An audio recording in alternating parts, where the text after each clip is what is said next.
तो दोस्तों, क्योंकि सास भी कभी बहू थी के आज के एपिसोड की शुरुआत होती है तुलसी से, जो घर के मंदिर में ठाकुर जी की पूजा कर रही होती है। इधर मिहिर जो वहां से गुजर रहा होता है तुलसी को पूजा करते देख रुक जाता है और हाथ जोड़कर खड़ा हो जाता है।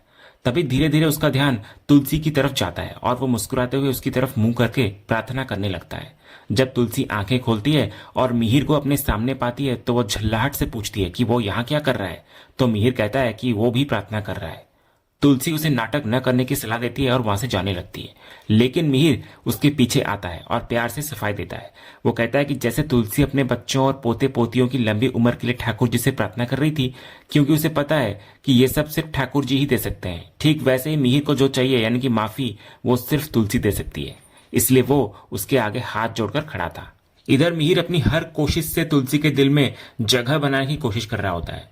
तभी तुलसी मिहिर को याद दिलाती है कि वो सिर्फ गौतम के कहने पर घर लौटी है, और घर लौटने का मतलब ये नहीं कि सब कुछ पहले जैसा नॉर्मल हो जाएगा। तो मिहिर समझदारी से कहता है कि तुलसी जितना वक्त लेना चाहे ले सकती है, क्योंकि उनके पास 7 जन्मों का वादा जो है। इसके बाद मिहिर बाहर आता है और ऋतिक और अंगद को परेशान सा दिखता है। अंगद जमशेदपुर वाली फैक्ट्री में हो रहे भारी नुकसान को लेकर चिंतित होता है, क्योंकि उसे पता चल गया होता है कि हर महीने 75 लाख का नुकसान हो रहा है, जो यहाँ के बिजनेस के मुनाफे को खा रहा है। तभी मिहिर अंगद को यह सब कुछ भूल जाने और न देखने की सलाह देता है, लेकिन अंगद मानता है कि इसको अनदेखा नहीं किया जा सकता। तभी तुलसी भी ये सब कुछ सुन लेती है और नुकसान की वजह पूछती है, तो मिहिर उसको याद दिलाता है कि यह वही प्लांट है जिसको किरण और आरती को संभालना था। किरण के अमेरिका जाने के बाद कुछ साल सब ठीक चला, लेकिन अब वहां की वर्कर यूनियन और मैनेजमेंट के बीच झगड़े की वजह से भारी नुकसान हो रहा है। न फैक्ट्री चल पा रही है और न बिक पा रही है। तो इस पर अंगद सुझाव देता है कि उन्हें लीगल एक्शन लेना चाहिए और फैक्ट्री बंद करवा देनी चाहिए, लेकिन ऋतिक और मिहिर अंगद को तुरंत रोक देते हैं। उनका मानना होता है कि वहां वर्कर्स की संख्या बहुत ज्यादा है और यूनियन बेहद मजबूत है, इसीलिए कानूनी पक्षड़ों में फंसना समझदारी नहीं होगी। मिहिर चेतावनी देता है कि अगर वे कोर्ट कचहरी के चक्कर में पड़ गए तो शायद जिंदगी भर इससे बाहर नहीं निकल पाएंगे। तुलसी को भी इधर वर्कर्स की रोजी रोटी की चिंता होती है, लेकिन अंगद जिद पर अड़ा होता है कि वे अब और नुकसान बर्दाश्त नहीं कर सकते। तभी अंगद को किरण चाचू की याद आती है, जिनके समय में सब कुछ ठीक था। तो ये सुनकर मिहिर को वो पुराना वक्त याद आता है जब किरण ने अपनी पहचान छिपाकर एक मजदूर की तरह वहां काम किया था और समस्याओं को जड़ से खत्म किया था। तो अंगद इस आइडिया से बहुत इंप्रेस होता है। वो फैसला करता है कि वो भी एक आम मजदूर बनकर फैक्ट्री में जाएगा, ताकि वो वर्कर्स के बीच रहकर ये समझ सके कि आखिर नुकसान हो क्यों रहा है। मिहिर भी इस पर रजामंदी देता है, ये कहते हुए कि इतिहास खुद को दोहराने वाला है। लेकिन ऋतिक को इधर डर होता है कि कहीं कोई अंगद को पहचान न ले, लेकिन अंगद उसे आश्वस्त करता है कि पिछले 12 सालों से कोई भी वीरानी वहां नहीं गया है और वहां का पूरा स्टाफ बदल चुका है, इसलिए पकड़े जाने का कोई खतरा नहीं है। तभी तुलसी योजना में एक नया मोड़ लाती है। वो कहती है कि अगर अंगद वर्कर्स की तरफ से जा रहा है तो मैनेजमेंट में भी परिवार का कोई सदस्य होना चाहिए जो वहां की गड़बड़ियों पर नजर रख सके। ऋतिक इधर खुद जाने की पेशकश करता है, लेकिन तुलसी मना कर देती है। फिर वो एक पहेली की तरह कहती है कि ऋतिक नहीं बल्कि वहां वीरानी परिवार की बेटी जाएगी। तो तुलसी के मुंह से बेटी शब्द सुनते ही मिहिर का ध्यान सीधा परी की तरफ जाता है। उसे स्वाभाविक रूप से लगता है कि तुलसी परी की बात कर रही है। मिहिर तुरंत चिंता जताने लगता है कि परी वहां कैसे जा सकती है, क्योंकि उसकी बेटी गरिमा भी बहुत छोटी है और परी वहां जाकर अकेले सब कुछ मैनेज नहीं कर पाएगी।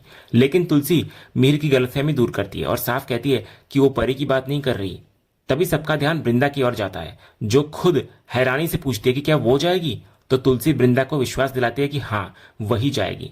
तुलसी फिर वृंदा को एक नई पहचान देती है। वो कहती है कि वृंदा वहां वीरानी परिवार की बहू बनकर नहीं बल्कि एक बेटी और कंपनी की एमडी बनकर जाएगी। तभी अंगद तुलसी के इस मास्टर स्ट्रोक से बेहद खुश नजर आता है। वो इसे एक तीर से 3 शिकार बताता है। पहला, फैक्ट्री की समस्याएं सुलझ जाएंगी। दूसरा, बच्चों का बोर्डिंग स्कूल रांची में है जो जमशेदपुर के पास ही है, तो वे बच्चों से मिलते रहेंगे। और तीसरा, जो वो धीरे से ऋतिक को कहता है कि उसकी पत्नी वृंदा उसके साथ ही रहेगी, उससे दूर नहीं होगी। तो मिहिर यह सुनकर मुस्कुराता है और गर्व से कहता है कि उसके बच्चे रोमांस के मामले में बिल्कुल उसी पर गए हैं, जो अपनी पत्नी से एक पल भी दूर रहना नहीं चाहते। इसके बाद तुलसी वृंदा को अपने पास बुलाती है और उसकी काबिलियत की तारीफ करती है, जो अंगद ने उसे पहले ही कह रखा था कि वृंदा बहुत अच्छा काम करती है। अंगद भी वृंदा के अकाउंट्स के काम को कमाल का बताता हुआ नजर आता है। तुलसी का मानना होता है कि अगर वृंदा और अंगद साथ रहेंगे तो वे एक दूसरे की हिम्मत बनेंगे। इधर मिहिर बोलता है तुलसी को कि वो एक अच्छी बिजनेस वुमेन बन गई है। तभी तुलसी साफ करती है वृंदा को कि यह सिर्फ एक आइडिया है, कोई जबरदस्ती नहीं, फैसला वृंदा को ही करना है। तो वृंदा बड़ी समझदारी से कहती है कि उसने तुलसी से ही सीखा है कि परिवार सबसे पहले आता है। वो अंगद की बात से सहमत भी होती है कि इससे काम भी हो जाएगा और वे बच्चों के पास भी रहेंगे। साथ ही वो अपने पति पर भी नजर रख सकेगी। फिर वे तय करते हैं कि वे कल ही निकलेंगे क्योंकि फैक्ट्री का नुकसान बढ़ता जा रहा है और बच्चों का सेशन भी कल से शुरू हो रहा है। तभी तुलसी उनको चेतावनी देती है कि वहां किसी को भी उनके असली रिश्ते यानी कि पति पत्नी होने का पता नहीं चलना चाहिए, वरना उनका मकसद पूरा नहीं होगा। तो वृंदा तुलसी को आश्वस्त करती है कि वे काम खत्म करके ही लौटेंगे। अगले सीन में ऋतिक टिम्सी को गोद में सुलाए कमरे में आता है। इधर मुन्नी लैपटॉप पर काम में मगन होती है। इधर आहट पाते ही वो घड़ी देखती है और माफी मांगती है कि 10:30 बज गए और उसको पता ही नहीं चला। वो बताती है कि एक बहुत जरूरी काम है जो उसे कल पूरा करना है। वो कहती है कि उसने टिम्सी को खाना खिला दिया था और जब वो खेल रही थी तब जाकर वो काम करने लगी। तो ऋतिक इस पर समझता है कि मुन्नी बहुत बिजी रहती है। वो उससे कहता है कि अगर कभी ऐसा हो तो वो उसे बता दिया करे, वो टिम्सी को संभाल लेगा। उसे लगता है कि उसने टिम्सी की जिम्मेदारी कुछ ज्यादा ही मुन्नी पर छोड़ दी है। तो मुन्नी इधर मानती है कि यह सब उसके लिए भी नया है और पिछले कुछ समय से उसकी ऐसी आदत नहीं रही, उसे बताने का वक्त ही नहीं मिला। तो ऋतिक साफ करता है कि उसका मतलब ये नहीं था कि मुन्नी काम छोड़ दे, बल्कि ये कि वो और टिम्सी उस पर ज्यादा ही निर्भर हो गए हैं। वो चाहता है कि मुन्नी अपना काम करे। तभी इतने में मुन्नी को ऑफिस का एक कॉल आता है तो वो बात करने के लिए बाहर चली जाती है। इधर ऋतिक अकेला रह जाता है। वो सोचता है कि मुन्नी सच में बहुत बिजी रहती है और इतनी महत्वपूर्ण पोजीशन संभाल रही है। वो उसके काम में तो हेल्प नहीं कर सकता, लेकिन कम से कम टिम्सी की कुछ जिम्मेदारी तो ले ही सकता है। फिर वो फैसला करता है कि कल से टिम्सी को वो खुद सुलाया करेगा ताकि मुन्नी को थोड़ा आराम मिल सके। अगली सुबह अंगद और वृंदा अपने बच्चों के साथ घर से निकलने की तैयारी कर रहे होते हैं। इधर तुलसी बच्चों को दही चीनी खिला रही होती है। माधवी तुलसी से कहती है कि उनका कोई एग्जाम थोड़ी है जो वे दही चीनी खाएं। तो तुलसी मुस्कुराते हुए प्यार से कहती है कि उनका नहीं बल्कि असल में उसका एग्जाम है। तो अक्षय तुलसी को कहता है कि अगर ऐसा है तो वो भी दही चीनी खाए। वहीं इधर दूसरी तरफ पूरा परिवार इस विदाई की घड़ी में भावुक होता हुआ नजर आता है। वृंदा की आंखों में आंसू भरे होते हैं क्योंकि बच्चों को दूर भेजने का दर्द उसे अंदर ही अंदर तोड़ रहा होता है। इधर तुलसी बच्चों को अपनी गोद में बिठाती है और उनको अच्छे से रहने, एक दूसरे का ख्याल रखने और बड़ों की बात मानने की सीख देती है। तो बच्चे अपनी प्यारी दादी को प्रॉमिस करते हैं। फिर तुलसी उन्हें आखिरी बार सीने से लगाकर लाड प्यार करती है। इधर नंदिनी वृंदा की हिम्मत की तारीफ करती है कि उसने इतना मुश्किल फैसला लिया। तभी वृंदा कहती है कि अगर सब उसे ऐसे देखेंगे तो उसके लिए जाना और भी मुश्किल हो जाएगा। तो मिहिर माहौल को हल्का करने की कोशिश करता है और सबको अच्छे से विदा करने के लिए कहता है। फिर मिहिर वृंदा को अपना ख्याल रखने की सलाह देता है। तभी अंगद मजाक में आकर कहता है कि वो भी तो है, लेकिन मिहिर साफ कह देता है कि उसे अंगद की नहीं बल्कि अपनी बहू की चिंता है। तो अंगद भावुक होकर अपने पिता के गले लग जाता है। इधर मिहिर भी उसकी पीठ सहलाते हुए कहता है कि वो उसे बहुत मिस करेगा। इसके बाद मिहिर आगे कहता है कि उसने वहां बोल रखा है कि उसकी बेटी वृंदा बिरानी आ रही है, इसलिए सब उसका ख्याल रखेंगे। अंगद याद दिलाता है कि वो अंगद त्रिपाठी बनकर एक वर्कर की रूप में जाएगा। तो मिहिर उसको ऑल द बेस्ट कहता हुआ नजर आता है। फिर अंगद बच्चों को फ्लाइट में जाने की बात कहकर खुश कर देता है तो बच्चे दौड़कर गाड़ी में बैठ जाते हैं। इधर वृंदा का दिल भारी होता है। वो सबको बताती है कि बच्चों को अभी तक नहीं पता कि वे उन्हें बोर्डिंग स्कूल भेज रहे हैं और उसे समझ नहीं आ रहा कि वो उन्हें कैसे बताएगी। तो इस पर तुलसी वृंदा को हिम्मत देती है। वो कहती है कि बच्चे समझदार हैं, सब ठीक होगा और ठाकुर जी सब संभाल लेंगे। फिर अंगद और वृंदा तुलसी और मिहिर के पैर छूकर आशीर्वाद लेते हैं। इधर वृंदा रोते हुए तुलसी के गले लग जाती है। बाकी परिवार के सदस्यों से मिलने के बाद अंगद और वृंदा बच्चों को साथ लेकर वहां से निकल जाते हैं। इसके बाद तुलसी ठाकुर जी से प्रार्थना करती है कि उनके बच्चे एक नए सफर पर निकल चुके हैं, उनका ख्याल रखें और हमेशा उनके साथ रहें। एक माँ की प्रार्थना और परिवार का आशीर्वाद। अंगद और वृंदा अब एक अनजान राह पर चल पड़े थे जहां चुनौतियां उनका इंतजार कर रही थी। अगले सीन में मिहिर तुलसी के साथ कुछ वक्त अकेले में बिताना चाह रहा होता है, लेकिन महाराज जी किचन में मौजूद होते हैं। तो मिहिर एक चालाकी चलता है। वो जानबूझकर महाराज जी को पान लाने के लिए भेजता है। वो शर्त रखता है कि पान बहुत दूर वाली दुकान से ही लाना है और महाराज जी खुद जाएं ताकि उन्हें आने में देर हो जाए और मिहिर को तुलसी के साथ वक्त मिल सके। तो महाराज जी चले जाते हैं और मिहिर खुश होकर किचन की तरफ बढ़ता है।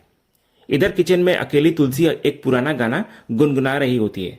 तभी मिहिर पीछे से आकर उस गाने को पूरा करता है। तुलसी उसको देखकर पूछती है कि क्या चाहिए। तो मिहिर मजाक में कहता है कि जो चाहिए अगर वो मांगेगा तो तुलसी नाराज हो जाएगी। फिर मिहिर तुलसी के बनाए हुए आलू को चखता है और तारीफ करता है कि वे बहुत मीठे हैं क्योंकि तुलसी के हाथों की मिठास उनमें घुल गई है। तो तुलसी इस पर मिहिर को डांटती है कि यह बचपना उसे शोभा नहीं देता।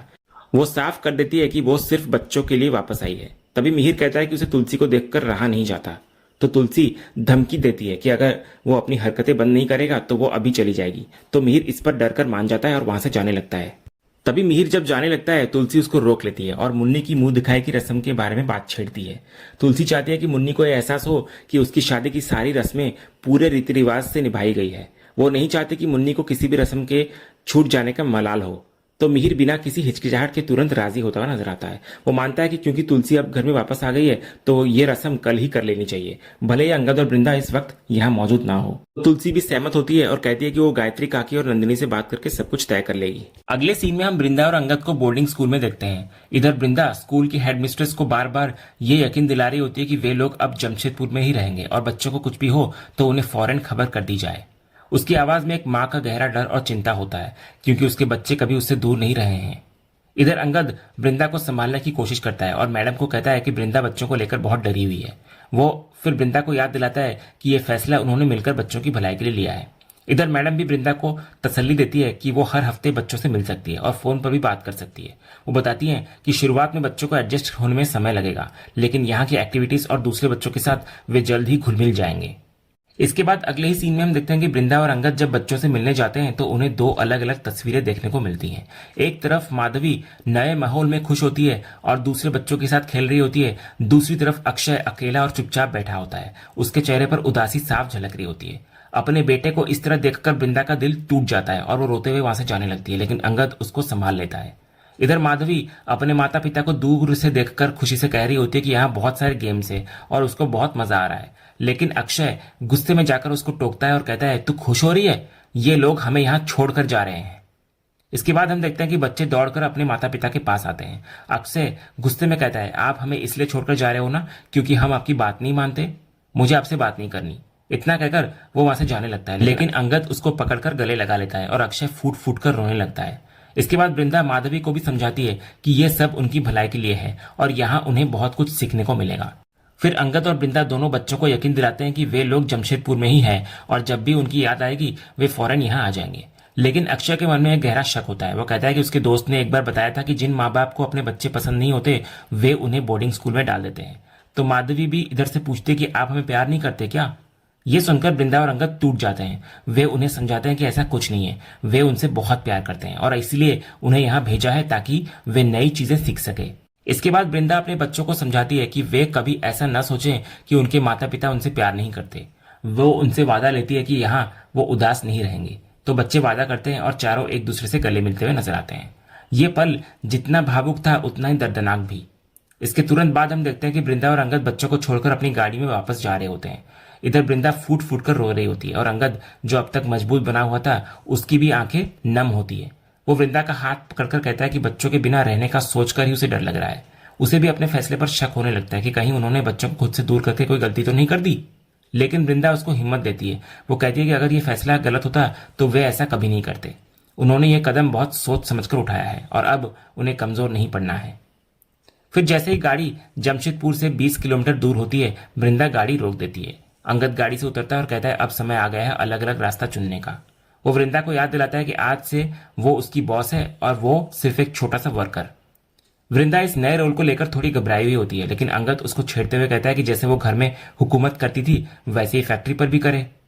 फिर वो उसे उनके असली मिशन की याद दिलाता है, पापा की फैक्ट्री से हर महीने हो रही 70 से 80 लाख की चोरी का पता लगाना। वो कहता है कि इस मिशन के लिए उन्हें अपनी पहचान बदलनी पड़ेगी। वो वृंदा को कहता है कि अब से वो वृंदा विरानी है, विरानी परिवार की बेटी, न कि बहू, और वो सिर्फ एक मामूली मजदूर अंगद त्रिपाठी। वे दोनों ऐसे व्यवहार करेंगे जैसे वे एक दूसरे को जानते ही नहीं। इसके बाद अंगद वृंदा को गाड़ी में बिठाकर विदा कर लेता है और खुद अकेले पैदल चलने लगता है। तभी उसे ऋतिक का फोन आता है। वो ऋतिक को साफ निर्देश देता है कि वो किसी भी हालत में जमशेदपुर न आए और ना ही फोन करे, क्योंकि अगर किसी को उनकी असली पहचान का जरा सा भी शक हो जाए तो प्लान पूरा खराब हो जाएगा। फिर फोन रखने के बाद अंगद सड़क से गुजर रहे एक ट्रक से जमशेदपुर के लिए लिफ्ट ले लेता है और इसी के साथ उसका नया और खतरनाक सफर शुरू होता हुआ नजर आता है। दूसरी तरफ जमशेदपुर की फैक्ट्री में एक नई सुबह हो रही होती है, लेकिन ये सुबह अपने साथ एक नया पावर डायनेमिक लेकर आई होती है। इधर वृंदा एक बॉस की तरह पूरे आत्मविश्वास और रॉयल अंदाज में फैक्ट्री में एंट्री करती है। इधर फैक्ट्री का CFO विक्रांत ठाकुर उसको देखकर मनी मन सोचता है तो ये है वीरानी की बेटी। इसके बाद विक्रांत वृंदा का स्वागत करता है और उसको कंपनी की नई मैनेजिंग डायरेक्टर और चेयरपर्सन के तौर पर सबसे मिलवाता हुआ नजर आता है। इधर वृंदा साफ शब्दों में अपना मकसद बताने लगती है कि उसे उसके पिता मिहिर वीरानी ने यहाँ की समस्याओं को सुलझाने और वर्कर्स मैनेजमेंट के बीच एक अच्छा माहौल बनाने के लिए भेजा है।